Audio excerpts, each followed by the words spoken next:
My name is Mad Mumzie and I have been driving the huge dump trucks in Australian open cut mines for over 10 years now. I wish I had $1 for everyone who said to me, "How does a little thing like you drive those big trucks? You must be rich. Oh, how do I get a job doing that?" My mining friends are asked these questions all the time too. This is what started the Mad Mumzie journey to share stories and tips from living a mining lifestyle and to let others know what it's really like. Not everyone is cut out to be a miner, but why not? What does it take to thrive and survive in this industry? Now let's dig in. Get it? Dig? Mining? Oh, it cracked me.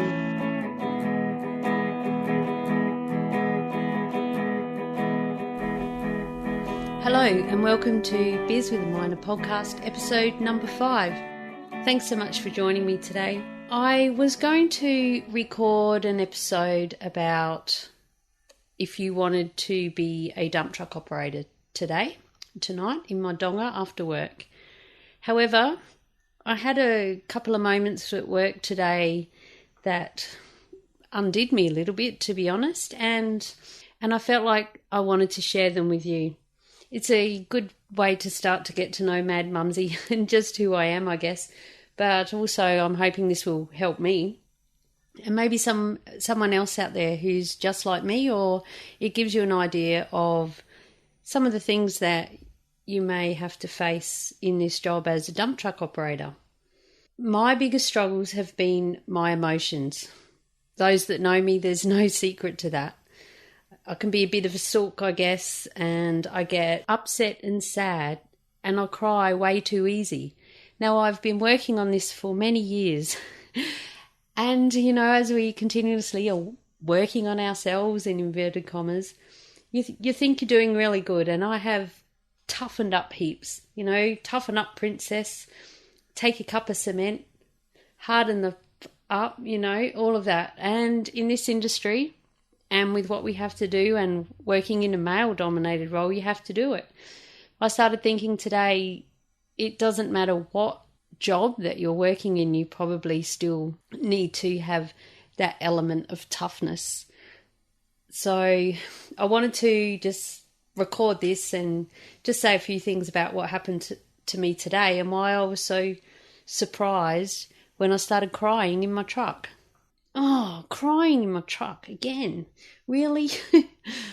I ended up laughing at myself for being such a dickhead. But it surprises me when I succumb to this, and it brings up many old emotions and old feelings of not being good enough, I guess, in many parts of my life, not just as a dump truck operator. And who knows where that comes from. I need to go and see a shrink probably to figure that out. But I guess my way of dealing with it is writing and affirmations and now talking about it and podcasting. So a big part of becoming a dump truck operator is, can you take criticism? How good are you at it? And I think if you listen to the episode with Karen, our lady who went from a cleaner to a dump truck operator, which were episode 2 and episode 3 of Beers with a Miner, you will see I'm pretty sure I even mentioned in there to her, just because someone says something doesn't mean that you're crap. It's not just you. Okay, you might be in the wrong spot or something, but they've just got to, and it sounds like they're being nasty, but they've just got to get their thought across quickly because they're doing a lot of things. So this is what happened. I was bopping along in my truck, having a great day. Well, I'd only done a couple of loads, so it was early in the day, and I had a plan of writing out what I wanted to speak about when I got home from work to help my wannabe dump truck operators, the first 5 steps. That will be probably episode 6. I'll leave a link to it in the show notes. This will be madmumzie.com/beers5, the number 5. And I'll leave all the links and show notes that I mentioned there. So what happened, I went up to the dump. I was in a good truck. I thought I had good mirrors and I backed in to the dozer at the dump and I thought I was in the right spot, and according to him, I wasn't. And he said, just as I lifted my tray a little bit, he said, have another go, truck. We'll say 7. Oh, hang on, that's me. Of course, everyone could hear, even though it was on the UHF. I felt like, oh, everyone knows that's me and I'm doing shit. And I thought I was in the right spot, which makes it worse when you think you have got it right. Yep, nailed it. Up we go. We're going to get it all over. And so I put my tray back down a little bit because I'd just come up a bit.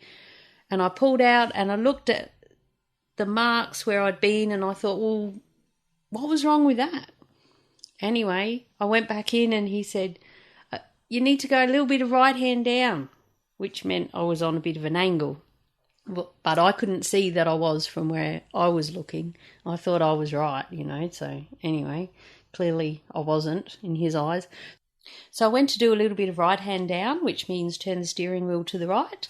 But of course I was getting a bit flustered. So I turned it to the left instead, and then I was going the wrong way. And there was another truck waiting and they were watching me. And you just feel like, oh my God, I'm hopeless. How many years have I been doing this? Oh, so I pull back out and then he's going right hand down. And he probably wasn't yelling like that, but that's how I felt it. And that's where it gets to me. And I have toughened up a lot, but I just don't like that when that happens. And I thought I would record this episode to share with you, how to turn it around if you are like me and you feel like that. And there's plenty of other people out there like, who cares? He's got a blade, just push it. Don't listen, just lift it up and do it. But I want to get it right. That's what makes me so cranky, is I'm always trying to do the right thing. I'm always trying to get it right. And if I'm wrong, I beat myself up. Probably more than they would beat me up if they could get me out of my truck. Of course, it wouldn't. Although sometimes some of the heated arguments that you hear up on the dump, you wonder if they could get a hold of them. It might be on. You even hear, come on the ground. I have heard that probably only twice in my 12 to 13 years maybe now of operating a dump truck. So you'd think I'd have it by now, wouldn't you? When I did my interviews with Karen, who was becoming a dump truck operator from a cleaner, you'll find those in episode 2 and episode 3. I'll add the show links at madmumzie.com/beers5. And I said to her, just because someone's saying something like that to you, it doesn't mean they're mad at you personally. They probably don't even know who's driving the freaking truck. They can just see that the wheels aren't where they want it to be. And don't always take it personally. They've got a lot of dirt to move. They got 40 trucks coming at them. They're under the pump too. Or they might be having a bad day. Who knows what's going on at home? So some people just come across cranky, and some people just take it the wrong way, like I did today. Most of the time, I'm pretty good. But for some reason today, it got to me. And as I was driving down, and I got on the UHF and I said, my wheels look right from here. And I could feel my voice starting to break up. And then I'm like, oh, you idiot. Don't be a sook. Just don't say anything. Next time I learned that today, I just won't say anything. And then if anyone didn't know it was me from me saying that, they then knew it was me. Oh my God. I'm feeling better just talking about it. But it just makes you feel stupid and little and wrong. And I don't know. I don't want to say like a woman, because I guess there's men like that have these emotions. And I know plenty of women who I'm going to get on here. Nothing gets to them. How do they get like that? Especially one lady over in WA that I'm going to get her on here whether she likes it or not. And nothing gets to her. Nothing upsets her. And, when it comes to family and stuff, that's a little bit different. But when it comes to work, she's like, no, fuck them. They got a blade. They can push it. Or I was right, they were wrong, their tip head was low anyway, or whatever. So by the time I got down to the digger, I was thinking, I really don't want to do this anymore. This is when I feel like this is when I think, this is why I don't want to do this anymore. And this is why I do Mad Mumzie, because people don't understand what it can really be like out here. And if you can't hack it, you're going to struggle, especially when you're learning. And this guy was quite nice about it. He was simply telling, well, not, I picked up attitude, but that's how he speaks. But he didn't swear at me. He didn't call me useless or stupid or anything like that. I don't think they're allowed to say that over the two-way anymore. Maybe 20, 30 years ago, they really could have got you out behind the crib up and given you a belting. But, I just beat myself up so much. So by the time I got down, I'm like, this is why I've got to work hard in everything else that I'm doing online so that I don't have to do this anymore. And, then I started going, well, why are you upset today? What is it? Sometimes you get upset if you're overtired, or of me anyway, or if I'm overtired. But I had a really good sleep last night and went to bed early for me. So I didn't feel tired. I felt great. So I don't think that was it. And then the next lap that I went back, I'd pulled myself together a little bit, but I didn't. I thought, God, I've got 9 hours to go with this guy on the dump. So, and I started thinking, right, I'll go up there and I'll do better. But what if I don't? What if he starts again? Oh, and you can hack it, you idiot. Anyway, I was coming around the last corner to go up the ramp to the dump, and there was a blues song came on. They were playing really cool rock and blues music on the radio this morning, and that's probably why I was in such a good mood, I was listening to the Doors and it was awesome. And this song, a blues song I've never heard before, and it actually said, got it in for me. And it kept saying, I can't remember how it went. I'm not going to sing because I talk, I can't sing.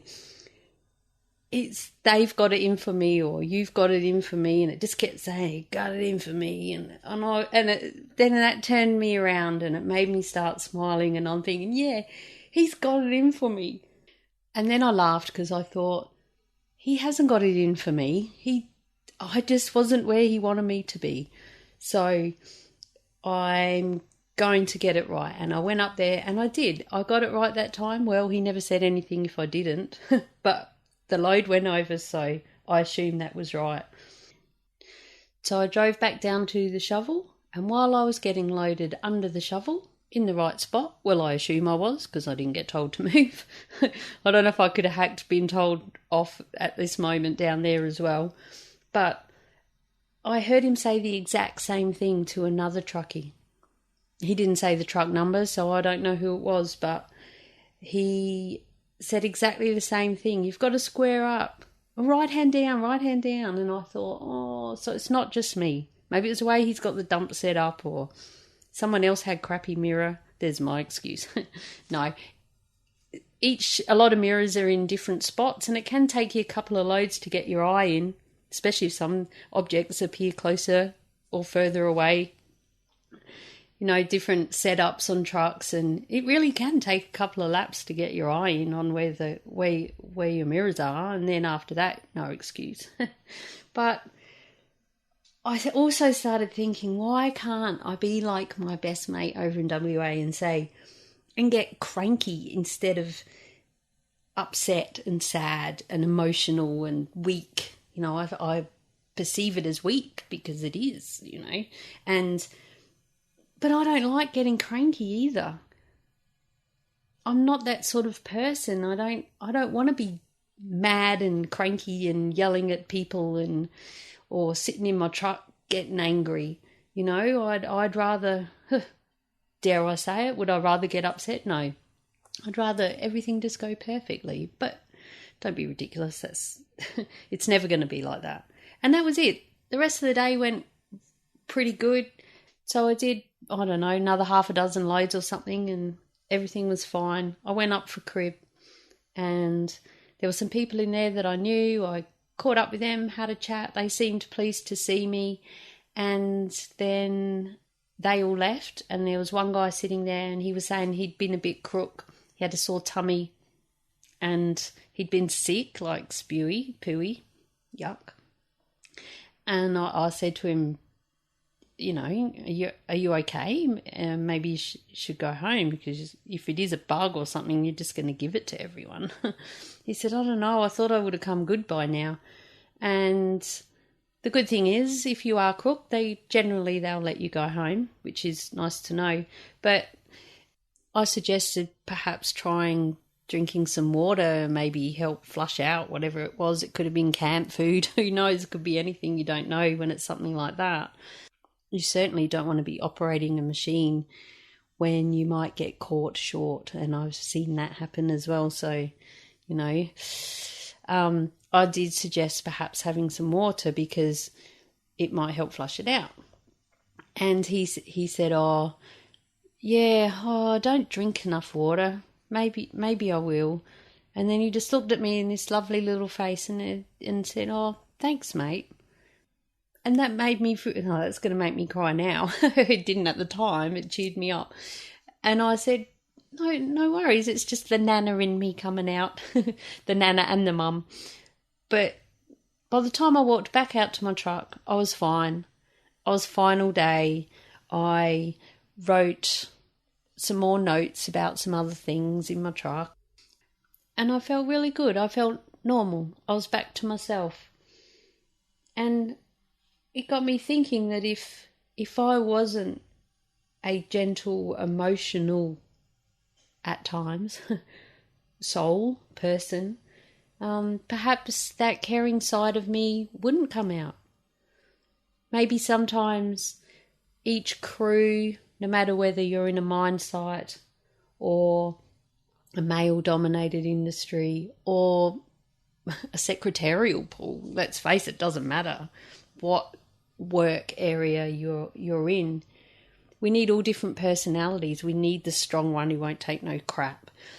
We need the ones that can see when something's wrong with other people and help them through it. And I like to think that perhaps I'm one of those sort of people. So anyway, I soldiered on. I got through it, and I've got to go back to work with them probably tomorrow. And hopefully I won't get in trouble again. And if I do, I'm going to do my best not to cry. The other thing that I want to bring up is that I'm getting older now. I'm in my early 50s, and dare I say it, the onslaught of menopause is in my future, and I believe crying for no reason can be a symptom as much as hot and cold flushes and being a crazy psycho woman who wants to kill everybody. So I really, really do not want to be sitting in a truck going through menopause, and I've been saying that for 10 years. That's why I'm working hard and other things offline, trying to forge a new career for retirement from this industry. So I'll let you know if you keep coming on this journey with me, and if I keep staying in my dump truck, just what that's like. Maybe today was a little sign of that, but I'm not giving menopause any glimmer of life in my world right now. It's not on the list, and I've got lots on the list, so we'll see how it goes. Anyway, I'll close it off there. Thanks so much for listening to me vent. I may or may not release this. I probably will. But I know I certainly feel better, and I'll be watching out now for when I start those emotional feelings, and I'll have all my strategies in place to help me get through it. Be sure to head to madmumzie.com/beers5, that's the number 5, and Mad Mumzie with a Z or a Z, depending where you're from, to check out all the show notes for this episode. And I hope that you can take a cup of cement and harden it up. And if you have any tips to help me, I'd love to hear from you. Hook me up on Twitter at Mad Mumzie, and until next time, stay safe, be real, be special, and have fun, for we only live once. Cheers.